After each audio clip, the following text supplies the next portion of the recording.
이 예언의 말씀을 읽는 자, 듣는 자들, 또 지켜 행하는 자들이 복이 있다. 우리 성령 하나님이 말씀하셨습니다. 주의 말씀을 듣습니다. 성령께서 우리의 마음을 열어주시고 우리의 귀를 열어 주옵소서. 하나님이 주시는 말씀 아멘으로 먹게 하옵소서. 먹은 말씀 마음에 새기게 하옵소서. 새긴 말씀 가지고 가정에 돌아갑니다. 직장과 사업장, 학교에서 순종하게 하옵소서. 그때 하나님께서 말씀대로 100배, 60배, 30배 결실 맺게 하시는 풍성한 은혜를 누리게 하옵소서.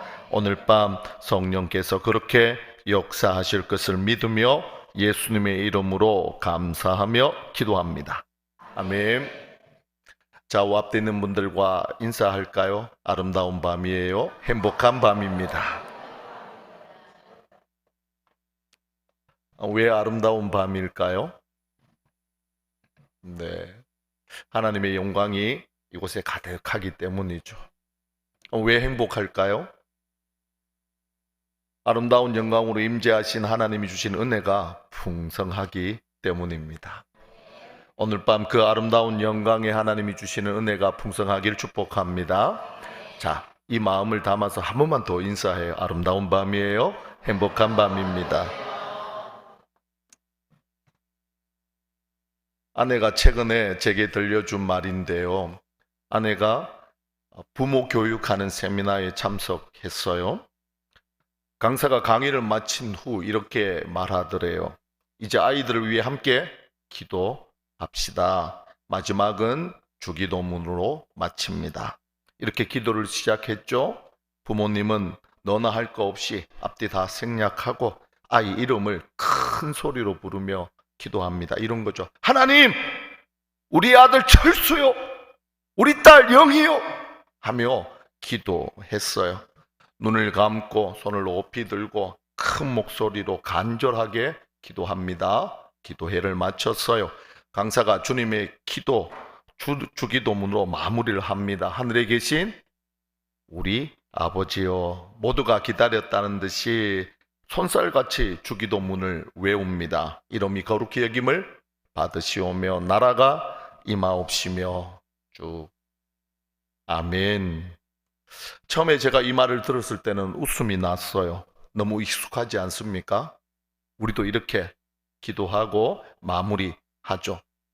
그 기도회는 분명 간절함이 있었습니다. 마음을 담았고요. 진심이 들어 있었죠. 하지만 정작 주님이 가르쳐 주신 주기도문은 기도회를 마치는 형식에 불과했습니다.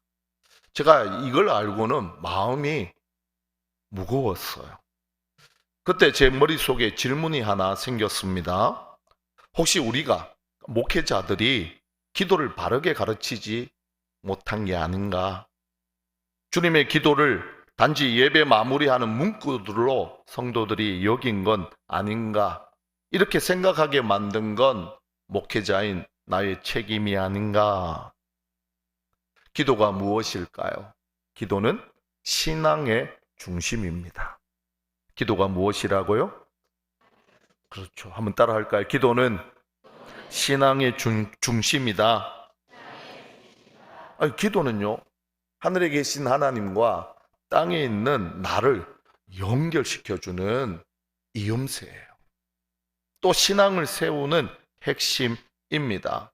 하나님과 믿는 관계의 핵심이 기도예요. 근데 이 기도가 잘못됐다. 어떻게 될까요? 신앙이 흔들리겠죠? 흔들리다가 어느 날 무너집니다. 이걸 이렇게 이해할 수 있을 것 같아요. 제 이야기가 좀 도움될 것 같은데요. 제가 초등학교 5학년 때 교통사고를 당했습니다. 크게 당했는데요. 그러다가 좀 잘 지냈어요. 그러던 중에 30대 후반에 또 교통사고를 당했습니다. 그 이후로 늘 허리가 아파요. 처음에는 그러려니 하고 참고 지냈죠. 시간이 지날수록 허리가 더 아파요. 그러다 보니까 어느 틈인지 어깨도 아프고 목도 아프고 팔도 아프고 심지어 다리까지 아팠습니다. 그러다 보니까 자세가 이상해졌어요. 몸이 움츠려 들었고요, 구부정했습니다. 성도들이 이런 저를 보고, 아니 목사님 자세가 이상해요. 예, 제가 좀 겸손합니다. 사실은 너무 아파서 몸이 움츠려진 거예요. 나중에 병원에서 듣고 알았습니다. 이것이 보상작용이랍니다. 보상작용. 무슨 말인가 하면 허리가 아파서 허리를 제대로 사용하지 못하니까 이걸 사용하려고 어깨에 힘이 들어가고 손에 힘이 들어가고 다리에 힘이 들어간 겁니다. 그러니까 어깨도 아프고 목도 아프고 다리까지 아팠던 거예요. 결국 통증이 전신에 퍼졌습니다. 그러던 중요 몇 달 전에 좋은 재활 선생님을 만났어요. 그 선생님이 저를 보시고 면밀히 살펴보시더라고요. 그러더니 허리를 바로 잡아야 지금의 이 통증을 고친답니다. 허리가 나으면 몸 전체가 다시 펴지고 건강을 회복할 수 있대요. 허리는 우리 몸의 코어, 핵심입니다. 마찬가지로 신앙에도 핵심, 코어가 있어요. 그게 바로 그렇죠, 기도입니다. 자, 여기서 제가 질문을 하나 할까요? 우리 신앙의 핵심, 우리 신앙의 코어인 기도, 과연 우리는 바르게 하고 있을까요? 하나님 앞에서 하나님 보시기에 옳다, 너 참 기도 잘하는구나 인정하시고 생각만 해도 응답하시는 바른 기도를 하나님 앞에 하고 있을까요? 그렇게 할 수 있도록 주님께서 가르쳐 주신 기도가 바로 주님의 기도입니다. 예수님 당시의 상황을 보니까요, 유대인들 대부분이 기도를 잘못하고 있었어요. 심지어 제자들도 마찬가지예요. 문제는 이것조차 모른다는 게 더 큰 문제였습니다. 예수님께서 이걸 아시고 마치 우리가 몸의 건강을 위해 허리를 교정하는 것처럼 우리 기도를 교정하세요. 주님의 기도, 주님께서 기도를 교정하시는데 어떻게 교정하시느냐 보니까요, 오늘 본문에 잘 나왔어요. 주님께서 기도를 이렇게 하라 교정합니다. 어떻게 교정하신다고요? 이렇게 하라. 한번 따라합니다. 이렇게 하라. 할렐루야. 자, 여기서 우리 마음에 새겨야 할 게 있습니다. 뭐냐? 명령입니다. 예수님께서 기도를 가르치시고 우리 기도를 교정하시는데 첫 번째로 기도를 가르치면서 명령하세요. 명령은 해도 되고 안 해도 되는 선택이 아닙니다. 반드시 지켜야 할 필수입니다. 자, 주님이 명령하신 이 기도 오늘 밤 내가 교정하겠다. 그리고 반드시 주님의 기도 교정하신 대로 내가 순종하겠다. 이런 마음이 있기를 축복합니다. 좋아요. 그 마음, 그 태도를 가지고 오늘 주님께서 가르쳐 주신 주님의 기도 안으로 들어갑니다. 우리가 사는 세상을 보니까요, 공통으로 적용하는 법칙이 있어요. 뭐냐? 이런 겁니다. 전제가 옳으면 결과도 옳다. P라면 Q다. 전제가 바르면 결과도 바르게 됩니다. 전제가 나쁘면 결과도 나쁠 수밖에 없어요. 이처럼 예수님께서 주님의 기도로 우리 기도를 교정하고 있는데요, 가장 먼저 대전제, 기도의 대전제를 교정하시고 가르칩니다. 그 전제가 뭐냐? 하나님이 우리 아버지다. 할렐루야.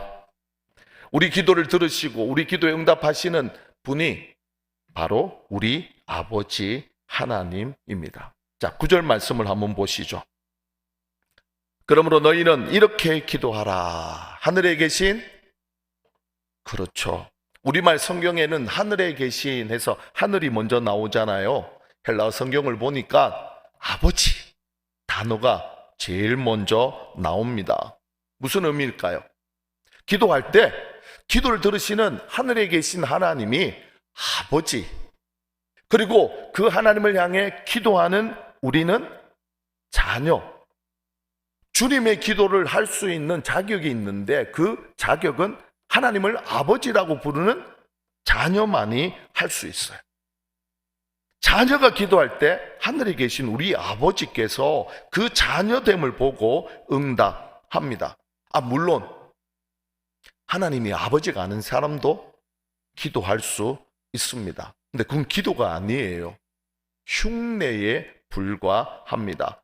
응답이 없습니다. 하나님 아버지가 아닌 사람들도 기도합니다. 어떻게 기도하느냐 보니까요, 외식해요. 외식하며 기도합니다. 외식이라는 단어를 혹시 무슨 뜻인지 아시나요? 제가 헬라어 찾아보니까 이 외식은요, 배우의 행동이에요. 배우의 행동.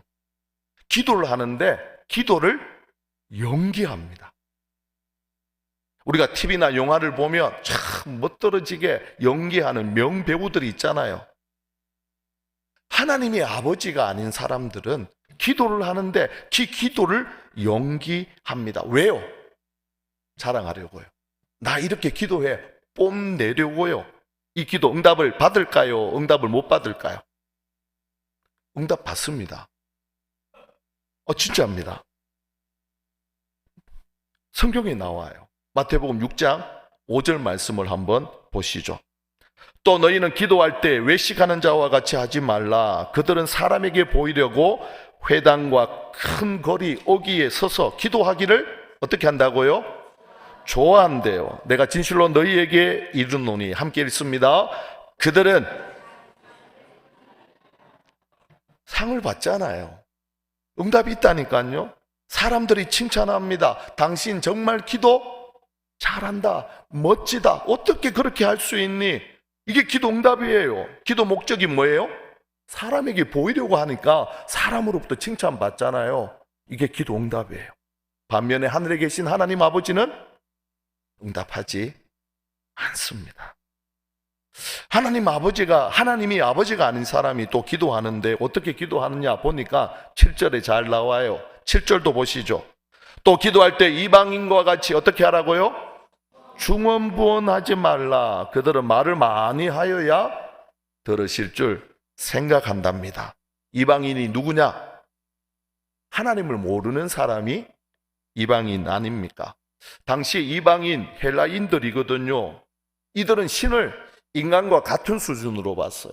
아니면 조금 더 나은 존재로 봤죠. 헬라 신화 잘 아시죠? 제우스, 포세이돈, 그리고 아폴로 등등 인간보다 조금 더 나은 존재, 월등한 존재예요. 더군다나 이방인들은요, 돌, 쇠, 금과 같은 것들로 우상을 만들잖아요. 그리고 그걸 신이라고 말해요. 아니, 그것들이 사람의 사정을 알까요, 모를까요? 당연히 모르죠. 그러니까 어떻게 합니까? 오랜 시간 자기 사정을 했던 말들을 반복하고 또 반복합니다. 그게 바로 중언부언입니다. 하나님 아버지가 아닌 사람들이 이렇게 기도해요. 그러니까 안타까운 건 하나님을 아버지라고 부르는 성도들조차 이렇게 기도할 수 있어요. 기도를 연기하고요. 중언부언합니다. 하나님이 내 사정을 모른다고 생각하니까 미주알, 고주알 말해요. 하나님, 지금 제게 필요한 게 있습니다. 첫 번째, 두 번째, 세 번째도 있습니다. 기도 마치기 전에 마지막으로 한 가지만 더 하나님 앞에 기도합니다. 근데 생각대로 응답이 안 되잖아요. 어떻게 할까요? 하나님, 금식 들어갑니다. 안 주시면 안 되죠. 막 협박조로 기도해요. 이런 기도는요, 하나님을 모르고 믿지 않는 사람들의 기도예요. 이렇게 기도하지 말랍니다. 왜요? 하늘에 계신 하나님이 우리 아버지니까요. 우리는 하나님이 우리 아버지다 놀라지도 않잖아요. 하지만 예수님 당시 이 발언은요, 혁명입니다. 혁명. 신앙의 근간은 물론이요, 유대 사회 전체를 통째로 바꾸는 혁명과 같은 말입니다. 당시에 하나님을 아버지라고 부르잖아요. 어떻게 됐을까요? 돌 맞아 죽습니다. 신성 모독죄거든요. 사실 예수님도 십자가에 못 박혔던 이유가 신성 모독죄예요. 그런데 예수님이 하나님을 아버지 부르랍니다. 이것이 예수님께서 주님의 기도를 가지고 우리 기도를 교정하는 대전제입니다.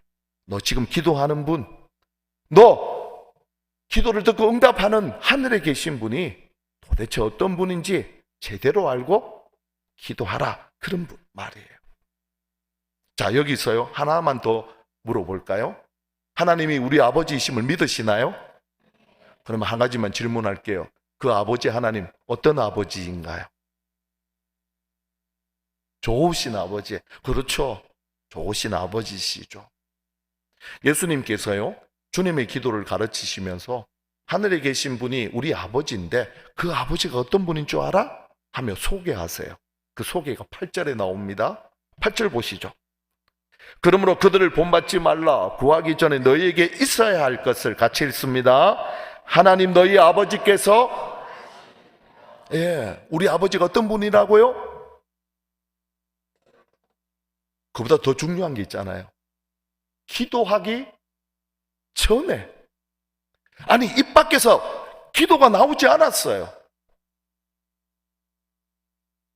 생각도 하기 전에, 아니 생각조차 하지 못하는 것까지 하늘에 계신 우리 아버지는 다 아신다. 할렐루야. 다 아시는 아버지 하나님이시고 전지하신 하나님 아버지 아닙니까? 아버지가 다 아신다 하니까 몇 년 전에 돌아가신 아버지가 생각납니다. 저희 아버지는 정말 무뚝뚝한 대표적인 경상도 남자입니다. 그런 아버지도요 자식 표정을 통해서 많은 것을 간파하세요. 가난하게 사셨지만 자식을 위해서라면 많은 것을 채워주셨죠. 그 아버지는 사실 몇 년 전에 그 폐암이 뼈암으로, 또 그 뼈암이 이 뇌암으로 퍼지면서 하나님의 부르심을 받았습니다. 처음에는 단순한 치매인 줄 알았어요. 이상한 소리를 자꾸 하시더라고요.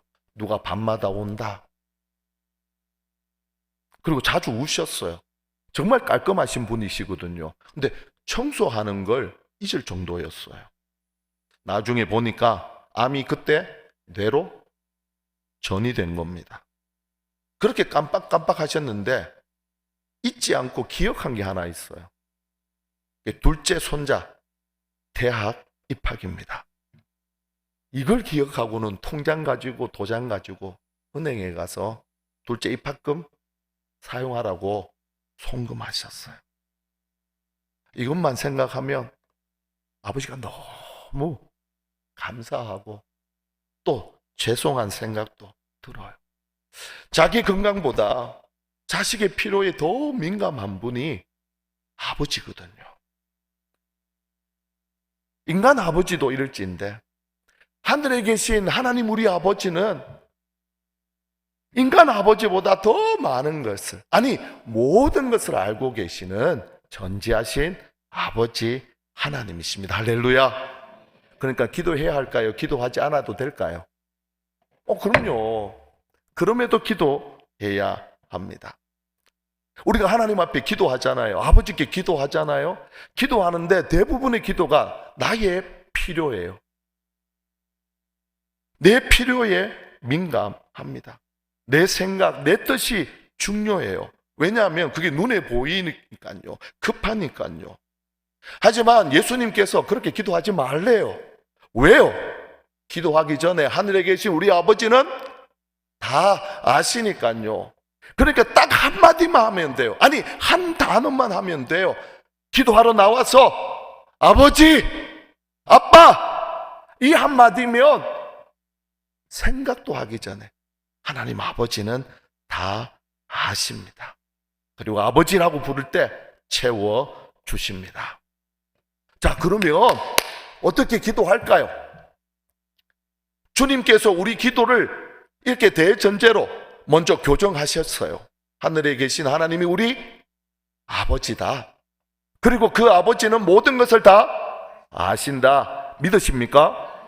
자, 기도의 대전제 오늘 밤 교정하시기를 축복합니다. 자, 이 믿음을 가지고 이제 기도의 내용을 주님께서 바꿔주세요. 교정하시거든요. 그 기도의 내용 교정이 뭐냐? 기도의 우선순위입니다. 우리가 날마다 하나님 앞에, 아버지 앞에 기도할 때 어떤 내용을 가지고 우선순위로 삼아 기도해야 하느냐? 우리가 함께 읽었던 9절, 10절에 그 내용이 나옵니다. 자, 9절, 10절 말씀을 보시죠. 그러므로 너희는 이렇게 기도하라. 같이 읽을까요? 하늘에 계신 우리 아버지여, 이름이 거룩히 여김을, 나라가 뜻이 하늘에서 이루어진 것 같이. 기도 우선순위 보입니까? 몇 가지죠? 3가지입니다. 아버지의 이름, 아버지의 나라, 아버지의 뜻. 이 3가지는요, 하나님의 가장 큰 관심이에요. 하늘에서 이 땅을 보시면서 끊임없이 하나님이 집중하시고 하나님이 관심을 가지는 것, 이 3가지입니다. 하나님의 필요예요, 필요. 좀 더 구체적으로 보니까 아버지의 이름을 거룩히 여겨라. 아버지의 나라가 임하길 기도하라. 아버지의 뜻이 이루어지기를 기도하라. 이 3가지 기도는요, 서로 연결되어 있습니다. 아버지께서 통치하는 나라가 임하잖아요. 그곳에 아버지의 이름이 거룩히 여김을 받습니다. 동시에 아버지의 뜻이 이루어집니다. 이 3가지를 주님께서 교정시켜 주세요. 이제부터 너희들의 필요, 너희들의 관심, 그것보다 아버지의 필요, 아버지의 관심을 두고 기도해라. 너희가 필요하는 거 아버지가 다 하신다. 와서 아빠, 아버지, 그 한마디면 그 아버지 하나님 다 채워주신다. 이제부터는 아버지의 이름, 아버지의 나라, 아버지의 뜻을 구하자꾸나. 자, 구체적으로 이 3가지를 하나하나 살펴보죠. 과연 우리는 하나님 아버지의 이름을 거룩히 여길까요? 이 세상은 하나님의 이름을 거룩히 생각할까요? 제가 어렸을 때 어른들이 저희 아버지 함자를 물어요. 이름을, 성함을 묻잖아요. 함부로 아버지 이름을 말하지 않았습니다. 제 성이 장씨잖아요. 그러니까 장가의 영자 숫자를 쓰십니다. 그렇게 소개했어요.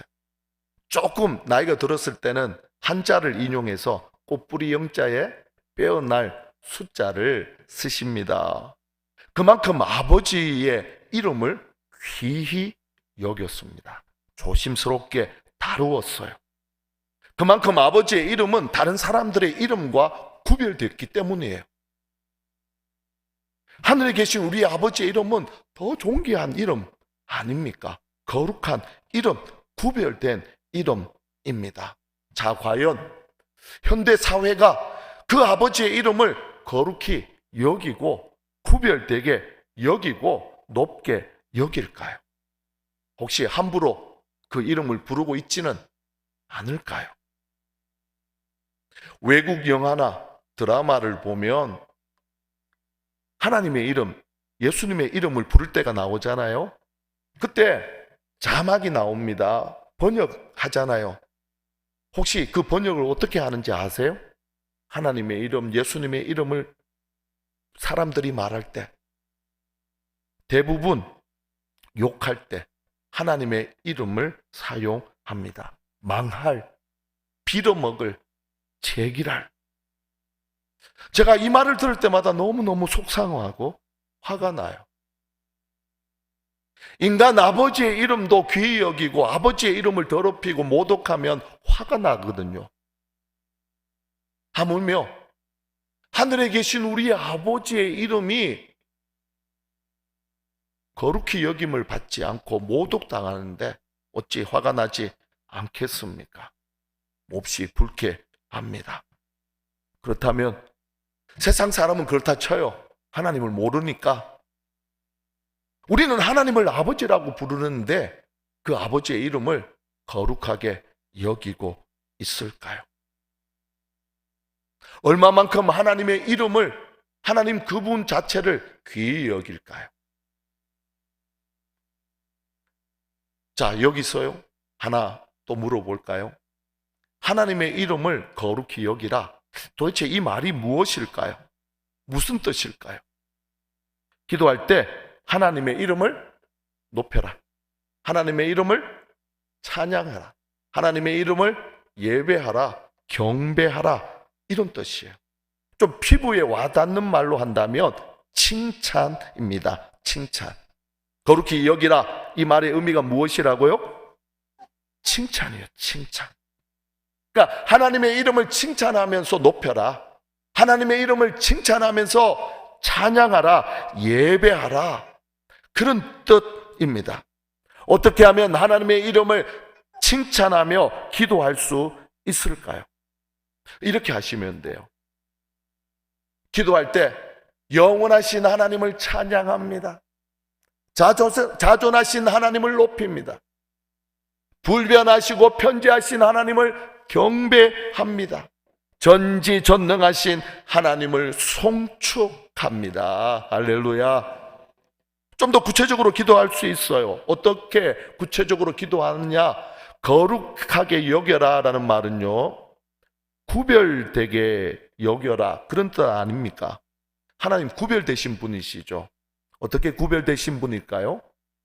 창세기 1장에 보니까 하나님은 어떤 분이시죠?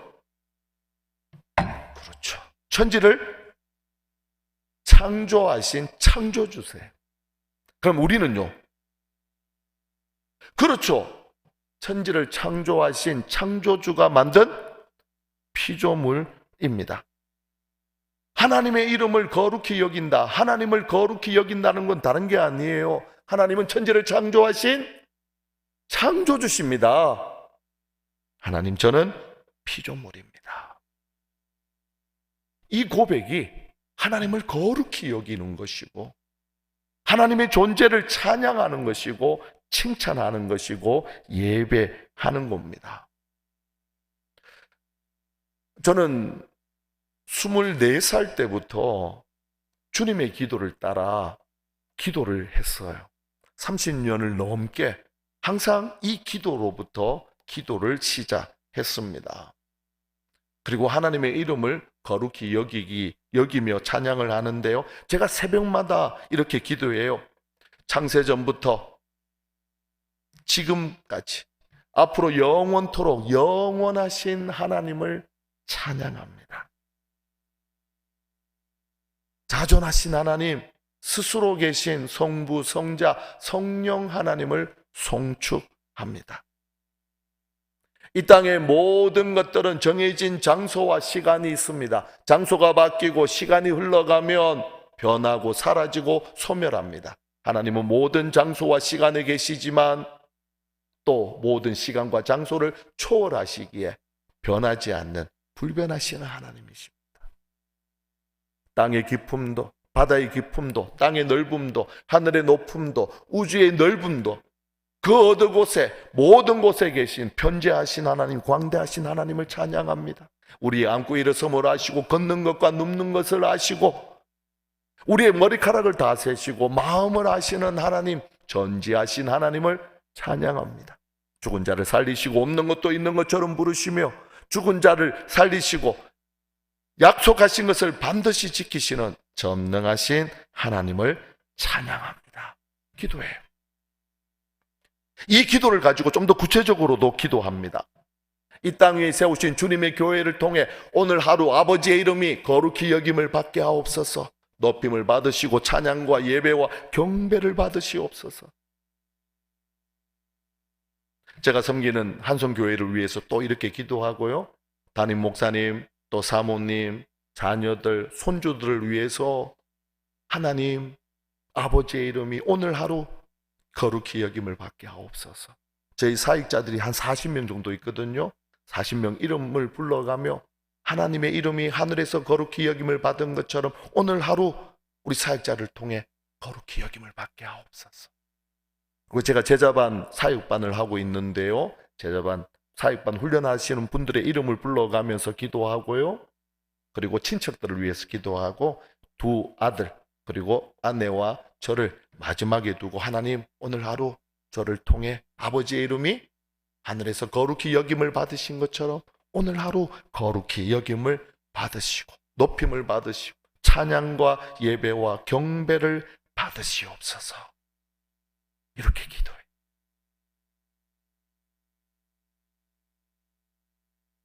하늘에 계신 하나님 아버지가 이 기도를 너무너무 좋아하세요. 우리를 지으신 목적이 무엇일까요? 우리를 창조한 이유가 무엇일까요? 예배 받으시기 위해서거든요. 찬양 받으시기 위해서거든요. 경배 받으시려고 우리를 지었단 말이에요. 그래서 무엇보다도 가장 먼저 하나님의 이름을 찬양하고 높이고 경배할 때 하나님 아버지는 그 기도를 기뻐 받으십니다. 자, 두 번째, 하나님 나라가 임하게 하옵소서. 하나님의 나라, 무슨 말이죠? 하나님의 나라가 임하기를 기도한다. 이게 도대체 무슨 말일까요? 하나님이 통치하신다. 하나님이 다스리신다. 다른 말로 하나님 나를 다스려 주십시오. 나를 통치해 주십시오. 하나님 왕 되어 주십시오. 이 기도가 왜 중요할까요? 우리는 끊임없이 내가 왕 되려고 하거든요. 온 세상이 나를 중심으로 돈다고 생각을 해요. 이렇게 생각한 사람이 실제로 성경에 나와요. 누구냐? 이스라엘의 첫 번째 왕. 그렇죠. 사울입니다. 하나님이 왕으로 기름 부어 세우셨거든요. 그러면서 사무엘을 통해 한 말씀 하세요. 너는 지금부터 이스라엘의 왕이다. 이제부터 너는 내 말에 순종해라. 이 말 무슨 뜻인 줄 아시겠어요? 이런 거죠. 너 이제부터 이스라엘의 왕이야. 이스라엘 백성이 너에게 순종하는 것처럼 이제부터 너의 왕은 나니까 내 말에 순종해라. 자, 사울이 순종을 했을까 안 했을까요? 아니죠. 순종했습니다. 말로. 예, 아이고 주님, 그럼요. 말씀만 하옵소서 제가 지키겠습니다. 말은 했는데 마음으로는, 몸으로는 순종하지 않았습니다. 왜요? 늘 세상 중심에 자기가 있었거든요. 모든 세상이 자기 중심으로 돌아요. 그래서 하나님이 명령하셨는데도 듣지 않습니다. 죄를 지적하면 핑계를 댑니다. 다른 사람에게 책임을 전가해요. 성령께서 그 가운데 임하셨지만 성령을 거부해요. 성령께서 오른쪽 하는데 왼쪽으로 가요. 성령께서 사용할 수 없었던 것이죠. 성령이 떠나가자 그의 왕권도 다른 사람에게 옮겨졌습니다. 그 왕권을 받은 사람이 누구죠? 그렇죠, 다윗입니다. 다윗은요, 철저하게 하나님을 중심에 모시고 살았던 신앙의 사람. 진짜 왕은 하늘에 계신 하나님이야. 이걸 보여준 사람이 다윗입니다. 다윗은 철저하게 하나님께 통치를 받았어요. 성령의 통치를 받았습니다. 성령이 계속해서 다윗 가운데 밀고 들어오셨거든요. 다윗 가운데 침투하셨어요. 다윗을 다스렸어요. 그러니까 그의 마음과 생각은 늘 하나님의 통치를 받는 하나님 나라 백성의 사람이었습니다. 자, 하나님의 통치를 받는 것이 하나님의 나라가 임하기를 원하는 기도의 제목인데요. 우리는 과연 사울의 길을 갈까요? 다윗의 길을 갈까요? 한번 자기를 점검해 보세요.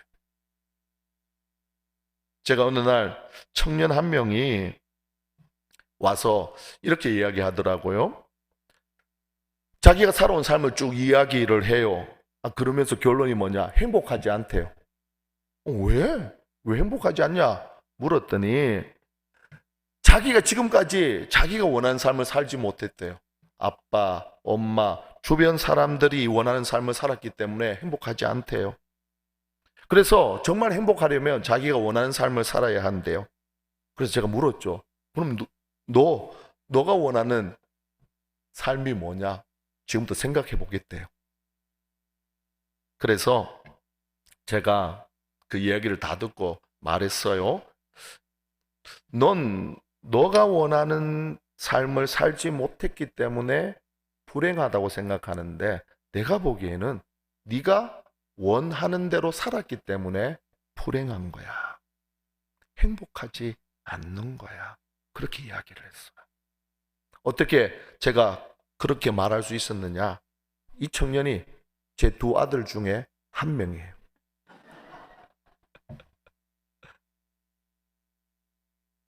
그래서 제가 마지막에 아들아,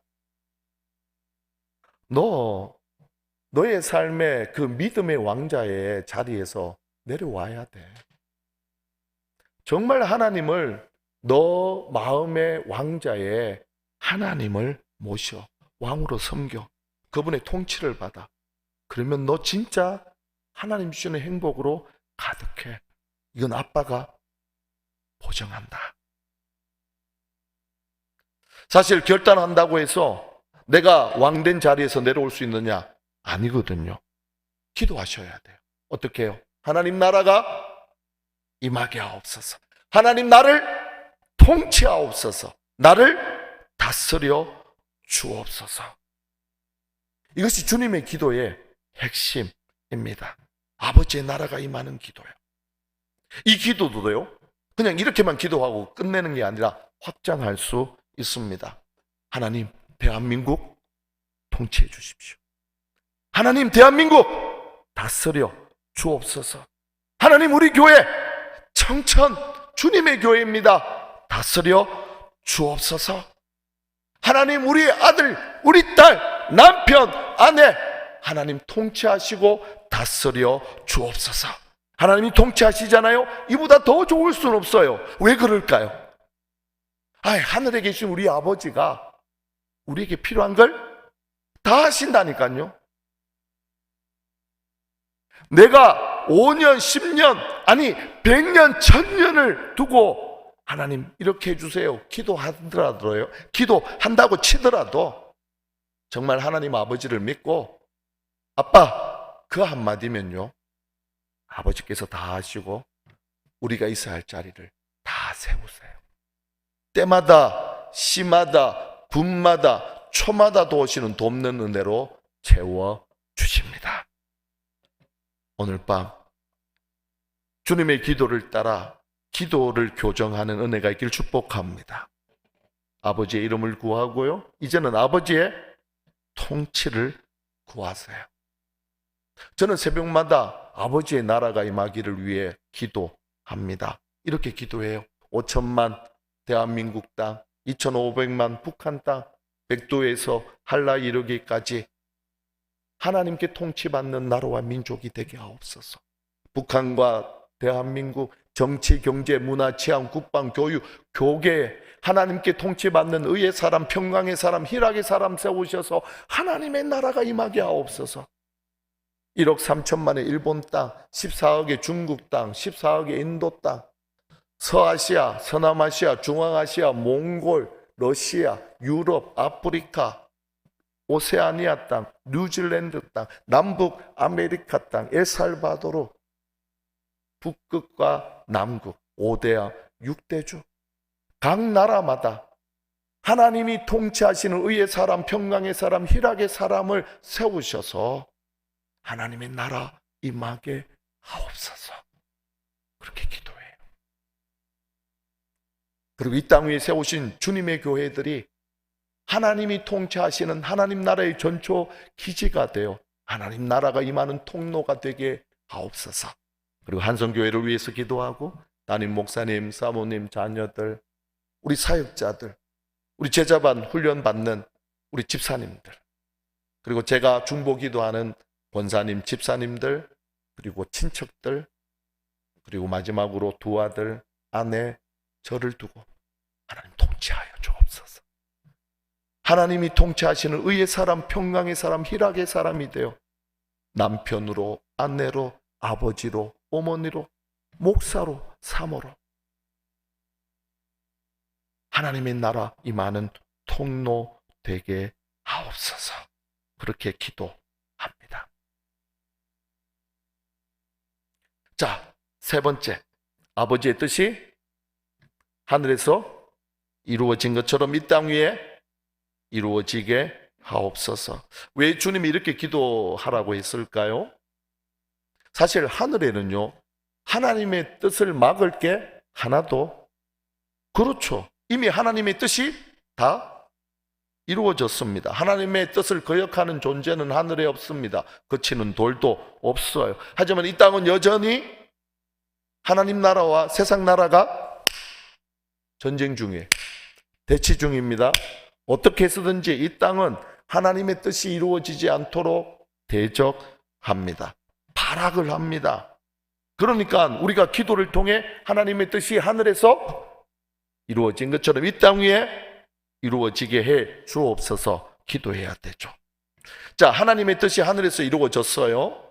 이 땅 위에 이루어지는데 가장 큰 걸림돌, 방해, 그게 무엇일까요?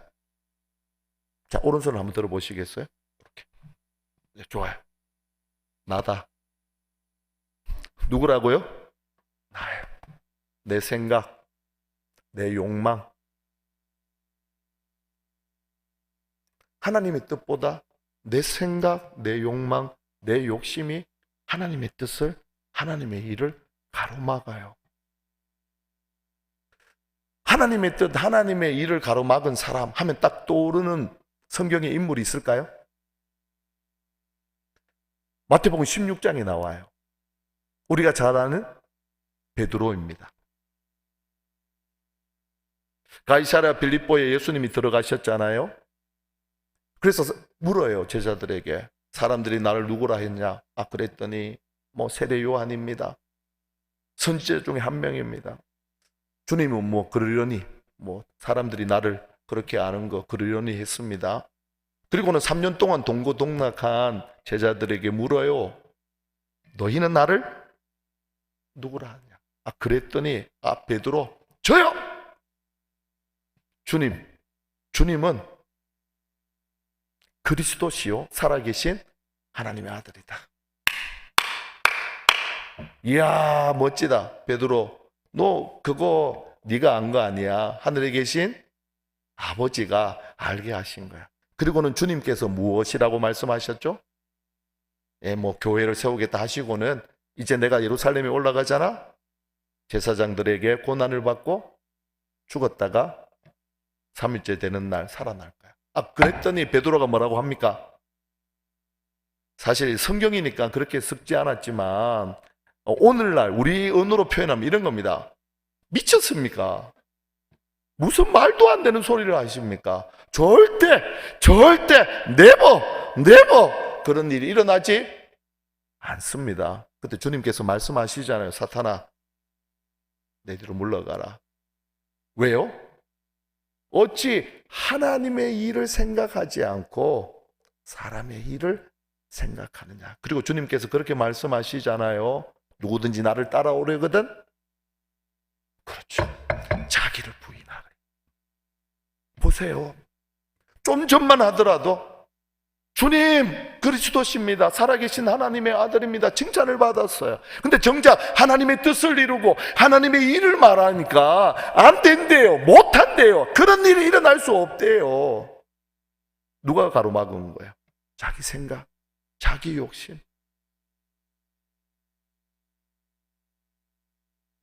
그래서 내 생각을 내려놔야 돼.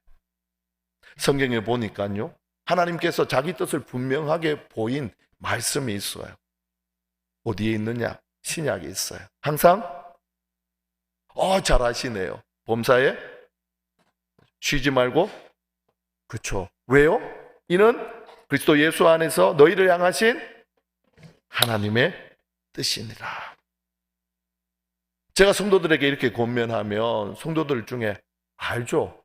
그런데 목사님요, 제가 지금 사정이 이런데 어떻게 기뻐합니까? 어떻게 기도하고 어떻게 감사할 수 있습니까? 저는 성도들과 대화하다가 제일 무서운 말이 그런데 이 말이 너무너무 무서워요. 막 잘 나가다가 그런데요 목사님, 그 말 한마디면 막 제 몸이 쪼그라들어요. 자, 여기서 예수님이 기도를 교정하시면서 가르쳐 주신 대전제 기억하셔야 돼요. 하늘에 계신 우리 아버지는 모든 걸 다 아신다. 우리 사정 모르실까요? 아신다니까요. 그 어려움, 그 고통 다 알아요. 그런데도 불구하고 기뻐하래요. 기도하랍니다. 감사하래요. 왜요? 이는 그리스도 예수 안에서 우리를 향한 하나님의 뜻이에요. 중요한 건 그리스도 안에예요. 그리스도 안. 하늘에 계신 우리 아버지는요, 예수께서 달리신 십자가, 그 십자가, 그 죽음, 그 저주를 무엇으로 바꾸셨나요? 영생으로 바꾸셨잖아요. 생명으로 바꾸셨어요. 복으로 바꾸셨어요. 영광으로 바꾸셨어요. 그렇다면 그 하나님 아버지께서 우리에게 일어난 이 어려움, 이 고통, 이 고난 선으로 바꾸고 복으로 바꾸고 충분히 가능하지 않습니까? 할렐루야. 그러니까요, 그 아버지 하나님을 믿고 그리스도 예수를 믿음으로 보며 기뻐하는 거예요. 감사하는 것이고 어떤 일을 만나도 기도하는 겁니다. 할렐루야. 이야기 하나 할게요. 저희 둘째 아들 이야기인데요, 중고등학교 시절에 럭비 선수였습니다. 고3 때 대만 전지 훈련을 갔어요. 너무너무 좋았어요. 한국에 돌아와서 부모님들을 만났습니다. 코치 선생님들을 만났습니다. 민절이, 이제 둘째 아들 이름이에요. 민족과 열방에 가서 복음을 전해라, 그런 의미로 줄여갖고 민열이라고 지었거든요. 요즘 민열이가 날아다닌대요. 컨디션도 좋고 또 동계 훈련을 잘 했습니다. 한국에 도착하자마자 국내 지방으로 전지 훈련을 갔습니다. 그때 아내와 제가 캄보디아에 선교 갔어요. 선교를 한참 하고 있는데 아내에게 코치 선생님 전화가 온 거예요. 전화가 왔는데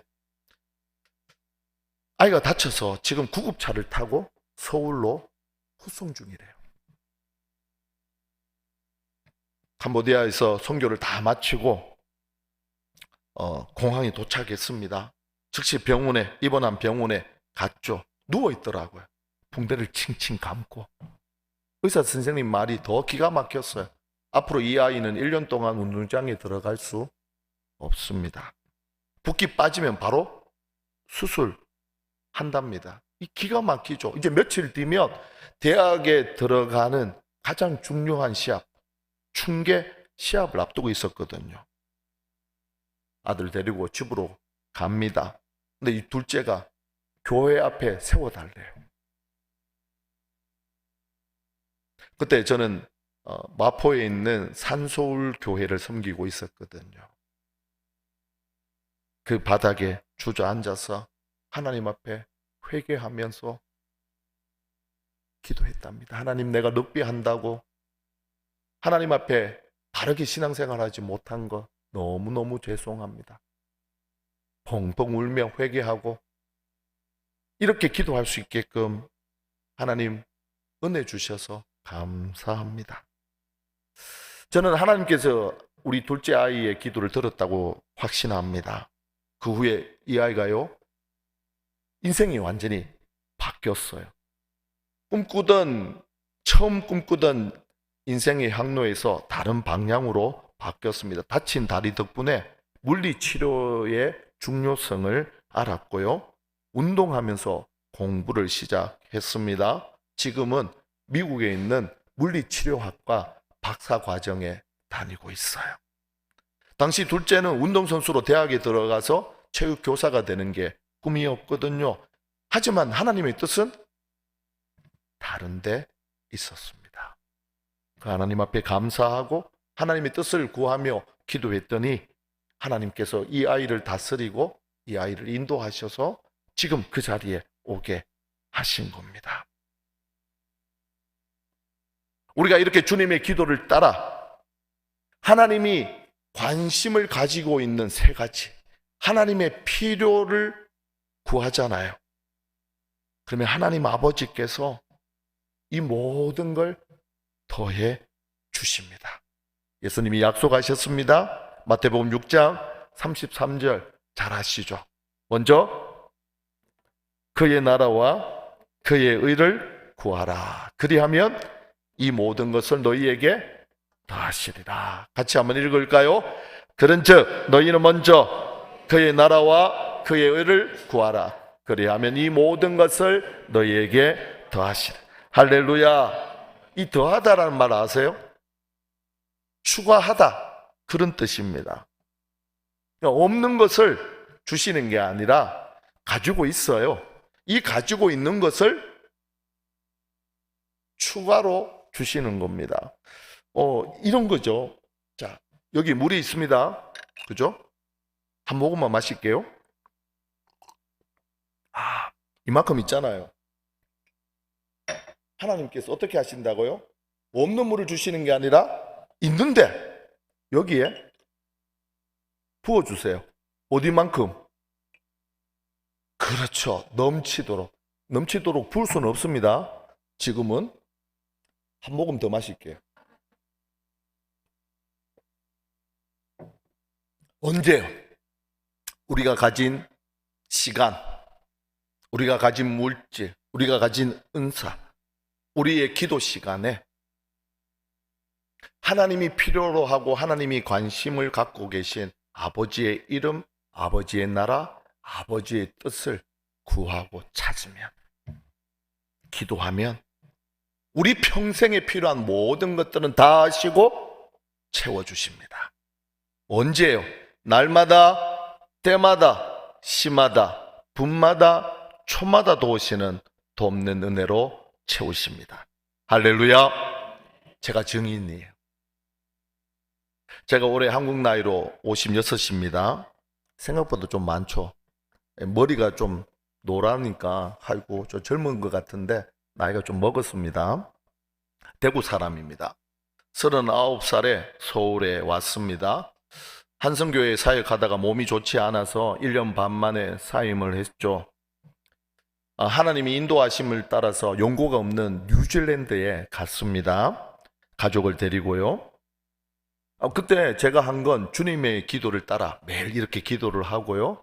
시편을 1편부터 150편까지 읽고 묵상하면서 정리를 했어요. 10개월이 지났습니다. 어떻게 됐을까요? 돈이 다 떨어졌습니다. 그래서 한성교회 담임 목사님, 저희 스승이자 저에게는 영적 바울 같은 아버지 같은 분이시거든요. 전화를 드렸죠. 목사님, 돈이 떨어졌습니다. 그래서 한 달 생활비를 주셨어요. 숨통이 트였습니다. 그러던 중 마포에 있는 산솔교회 담임을 뽑았어요. 뽑는데 이력서를 받았고 한 통로는 목사님들의 추천을 받았습니다. 그때 도우는 목사님이 저를 추천해 주신 거예요. 그럼 교회가 저를 선본다고 설교를 요청하셨어요. 뉴질랜드에서 비행기를 타고 주일에 설교했습니다. 시간이 지났는데 연락이 없었어요. 무슨 말이죠? 떨어진 거죠. 그래서 뉴질랜드 가는 비행기 예약했습니다. 토요일이 지나고 주일날 제 목사님한테 전화를 드렸죠. 목사님, 산솔교에 떨어진 것 같습니다. 내일 비행기로 뉴질랜드에 다시 돌아갑니다. 그랬더니 담임 목사님이 아니야, 장동민 목사, 당신이 산솔교회 담임이 되어서 할렐루야. 왜요? 남이 담임 됐다니까 아멘 하셔야죠. 그렇게 싫으세요? 아니, 교회가 저한테 전화한 게 아니라 추천해 준 도우는 목사님한테 먼저 전화를 한 겁니다. 저는 몰랐죠. 한번 생각해 보세요. 이게 가능한 일인가? 제가 유학을 간 게 아니거든요. 뉴질랜드에서 사역을 하고 있었던 것도 아니에요. 몸이 좋지 않아 쉬고 있었습니다.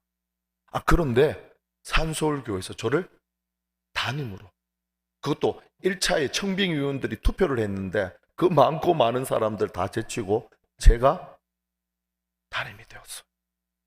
어떻게 이게 가능했을까요?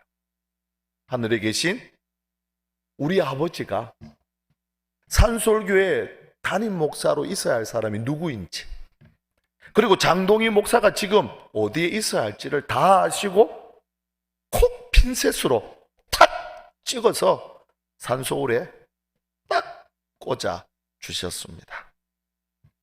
그렇게 13년을 사역했어요. 작년 6월 30일에 제가 산서울교회 담임 목사를 사임했습니다. 이유는 딱 하나입니다. 담임 목사로 해야 할 일을 다 했다. 교회도 말리고 모든 사람들이 사표를 발령하고 다 했었어요. 근데 하나님의 뜻이 있어서 작년에 사임을 했습니다. 그렇게 쉬고 있는데 작년 9월에 다시 도우는 목사님이 저를 불러 주셨어요. 제가 그때 사임을 하고 난 다음 엘살바도르에 있는 선교사님을 찾아갔습니다. 그리고 그분이 필요하는 물질을 좀 섬기고 도와드리고, 미국에 있는 제가 사랑하는 집사님 부부가 있어요. 사임을 했으니까 자기 집에 있으래요. 한 6개월 정도 겨울 있으면서 좀 쉬었다가 다시 사역에 복귀하래요. 그러던 중에 성경을 읽는데요, 디모데 전후서를 읽었습니다. 네, 어떻게 읽다 보니까 바울이 디모데에게 겨울이 오기 전에 나에게로 오라, 그 말을 듣고 제가 8월 말에 귀국을 했어요. 그리고 9월 1일 날 산술교회 사택에서 나와서 친구가 마련해 준 선교관에 집사람과 제가 들어갔어요. 그렇게 있는데 이제 한성교회 도우는 목사님이 저한테 전화를 하셔서, 장동희 목사 그동안 수고했다, 한성교회에서 다시 같이 사역하자 불러주셔서 작년 9월 달에 부임을 해서 지금 한성교회를 섬기고 있습니다. 이런 제 인생이 여전히 저는 기대를 합니다. 하늘에 계신 우리 아버지께서 하나님의 이름을 구하고 하나님 나라를 강구하고 하나님의 뜻을 구하는 성도에게 이 모든 것을 더해 주시는데, 앞으로는 얼마나 어떤 장소에서 얼마만큼 채워주실지 기대가 됩니다. 저만 그럴까요? 그렇지 않아요. 제가 지금 섬기는 한성교회에서 제자 훈련을 하고 있거든요. 토요일 반, 주일 반, 그리고 목요일은 사역반, 3반을 제가 섬기고 있어요. 제자 훈련에 19분, 그리고 사역반 이제 5분을 훈련하고 있는데요, 3주 전부터 주님의 기도로 도전했습니다. 그랬더니 놀라운 일이 생겼어요. 그동안 5분도 기도하지 못한 분이 기도를 하는데 30분을 훌쩍 넘어간 거예요. 자기를 위한 기도는 한 번도 하지 않았대요. 하나님의 이름을 거룩히 여기고 하나님의 나라를 구하고 하나님의 뜻을 구하고 중보기도하는데 그렇게 기도 시간이 좋답니다. 또한 18년 넘게 다닌 직장에서 이제 사임을 하려고 말했더니 그 직장에서 사표를 수리하지 않고 더 좋은 조건으로 계속 근무해달라고 회사에서 먼저 요청을 했어요. 또한 집사님 한 분은 오랫동안 아기가 없었습니다. 몇 번 인공수정을 했는데 그것까지 다 실패했어요. 3주 전부터 하나님의 이름을 구하고 하나님의 나라를 구하고 하나님 뜻을 구하다가 지난 주간에 인공수정을 했습니다. 이번 주 월요일에 피검사를 했는데 수정이 됐답니다. 할렐루야. 그리고 지난 수요일 날 딸이 일본에서 그 회사 그 면접을 봤대요. 근데 하나님이 이 모든 걸 채워주셨다고 하나님의 이름을 높이며 찬양했습니다. 기도 너무 유용합니다. 우리에게도 유용하지만 하나님도 마찬가지예요. 왜냐? 하나님은 기도하는 사람을 통해 일하시니까요. 하나님은 기도하는 사람을 사용하시니까요. 기도하는 교회를 하나님이 사용하셔서 이 시대에 하나님의 영광을 나타냅니다. 할렐루야. 자, 이렇게 유용한 기도 제대로 해야죠. 바르게 해야죠. 그 기도가 바로 이렇게 기도하라 명령하신 주님의 기도입니다. 기도의 대전제 잊지 마십시오. 하늘에 계신 하나님 우리 아버지다. 그 아버지는 우리에게 있어야 할 모든 것을 다 아신다. 언제요? 기도하기도 전에요. 그러니까 외식하는 자처럼 기도 연기하지 말고 하나님을 아버지라고 부르지 못하는 이방인처럼 중언부언하지 말고 기도의 우선순위를 따라 아버지의 이름을 위해, 아버지의 나라를 위해, 아버지의 뜻을 위해 기도하세요. 그러면 하나님이 우리를 통치하셔서 하나님이 이 모든 걸 채우시는 풍성한 은혜를 누리십니다. 이렇게 기도했다면요, 다음으로 오늘 필요한 양식을 구하세요. 서로 용서하고 용서받는 은혜를 구하세요. 시험에 들지 않고 악에서 건져주시기를 구하세요. 이렇게 기도하잖아요. 저는 확신합니다. 이렇게 기도하고 기도할수록 하나님과 우리의 관계는 더 가까워지고 우리의 영성은 더 깊어집니다. 그리고 생각만 해도 응답하시는, 아니 생각도 못하는 것까지 채우시는 풍성한 은혜를 누립니다. 이 복된 역사가 주님의 교회 청천과 오늘 예배하는 우리 모든 성도의 있기를 예수 그리스도의 이름으로 축원합니다.